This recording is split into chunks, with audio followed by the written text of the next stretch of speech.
रश्मि रथी की पिछली कहानी में हमने आपको बताया कि कर्ण गुरु परशुराम जी से शिक्षा ले रहा था और परशुराम कर्ण के रूप में एक योग्य शिष्य पाकर बड़ा खुश थे। वो कर्ण की तारीफों के पुल बांध रहे थे और कर्ण ग्लानि से भरा हुआ था। अब कर्ण ग्लानि से क्यों भरा हुआ था, ये हमने आपको पिछली कहानी में बताया था। रश्मि रथी की कहानियों के सफर में आज की कहानी में हम आपको बताएंगे कि दानवीर कर्ण को उसकी जिंदगी का सबसे बड़ा श्राप कैसे मिला। तो चलिए शुरू करते हैं।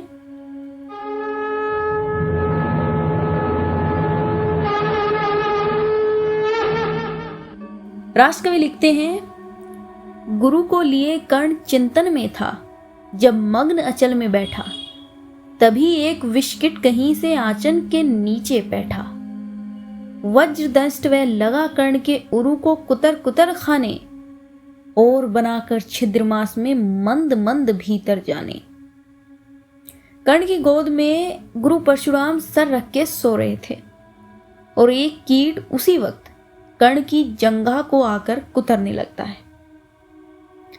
तो आगे राष्ट्रकवि लिखते हैं, कर्ण विकल हो उठा, दुष्ट भोरे पर हाथ धरे कैसे, बिना हिलाए अंग कीट को किसी तरह पकड़े कैसे। पर भीतर उस धसे कीट तक हाथ नहीं जा सकता था, बिना उठाए पांव शत्रु को कर्ण नहीं पा सकता था। अब परिस्थिति बड़ी विकट थी। कीट कर्ण की जंघा को खाए जा रहा था और वो उसे निकाल नहीं पा रहा था। अगर कर्ण ज्यादा प्रयास करता तो कीट का तो पता नहीं, पर गुरु परशुराम की नींद जरूर खुल जाती। बस इसी के चलते कर्ण बेचारा बैठा रहा और पीड़ा सहता रहा और जंघा से रक्त बहता रहा। राष्ट्रकवि लिखते हैं, किंतु पांव के खुलते ही गुरुवर की नींद उचट जाती, सहम गई यह सोच कर्ण की भक्तिपूर्ण विहल छाती। सोचा उसने अंत, कीट यह पिए रक्त पीने दूंगा, गुरुवर की कच्ची नींद तोड़ने का पर पाप नहीं लूंगा। बैठा रहा अचल आसन में कर्ण बहुत मन को मारे, आह निकाले बिना शिलासी सहनशीलता को धारे। किंतु लहू की गर्म धार जो सहसा आन लगी तन से, परशुराम जग पड़े रक्त को देख हुए विस्मित मन में।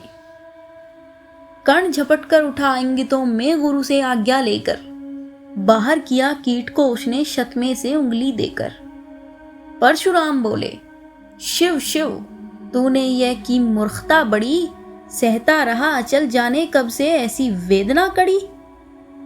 कीट के काटने से कर्ण का रक्त बहने लगा था और जब गर्म रक्त परशुराम जी के बदन को छूने लगा, तब वो एकदम से उठे और कर्ण को डांटने लगे। कर्ण ने गुरु को सफाई देते हुए कहा, तनिक लजाकर कहा कर्ण ने, नहीं अधिक पीड़ा मुझको। महाराज, क्या कर सकता है ये छोटा सा कीड़ा मुझको। मैंने सोचा हिला डुला तो वृथा आप जग जाएंगे, क्षण भर को विश्राम मिला जो नाहक उसे गवाएंगे। निश्चल बैठा रहा सोचिए कीट स्वयं उड़ जाएगा, छोटा सा यह जीव मुझे कितनी पीड़ा पहुंचाएगा। पर यह तो भीतर धसता ही गया, मुझे हैरान किया। लज्जित हूं इसलिए कि सब कुछ स्वयं आपने देख लिया। कर्ण की ये बातें सुन और उसका बहता रक्त देखकर उसे गले से लगाने की बजाय गुरु परशुराम उस पर क्रोधित हो गए। अब आप सोचेंगे ऐसा क्यों, तो चलिए इसका भी जवाब देते हैं। आगे राष्ट्रकवि लिखते हैं, परशुराम गंभीर हो गए, सोच न जाने क्या मन में, फिर सहसा क्रोधग्नि भयानक भभक उठी उनके तन में। दांत पीस आंखें तरेर कर बोले, कौन छली है तू, ब्राह्मण है या और किसी अभिजन का पुत्र बलि है तू। सहनशीलता को अपनाकर ब्राह्मण कभी न जीता है, किसी लक्ष्य के लिए नहीं अपमान हलाहल पीता है। सह सकता जो कठिन वेदना, पी सकता अपमान वही, बुद्धि चलाती जिसे तेज का कर सकता बलिदान वही। गुरु परशुराम को कर्ण की सहनशीलता देखकर अब शक हो गया था कि कर्ण ब्राह्मण नहीं था, और अगर ऐसा था तो कर्ण ने छल से परशुराम जी से शिक्षा ग्रहण की थी। और कोई इस कदर आपको छले और धोखा करे तो वो बिल्कुल भी बर्दाश्त नहीं होता। आगे राष्ट्र कवि लिखते हैं, गुरु परशुराम ने कहा, तेज पुंज ब्राह्मण तिल तिल कर जले, नहीं यह हो सकता, किसी दशा में भी स्वभाव अपना वह कैसे खो सकता।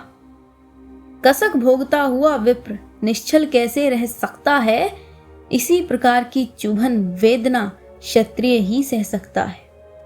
और अब गुरु परशुराम और अधिक गुस्से के साथ कहते हैं, तो अवश्य क्षत्रिय है, पापी बता न तो फल पाएगा, परशुराम के कठिन श्राप से अभी भस्म हो जाएगा।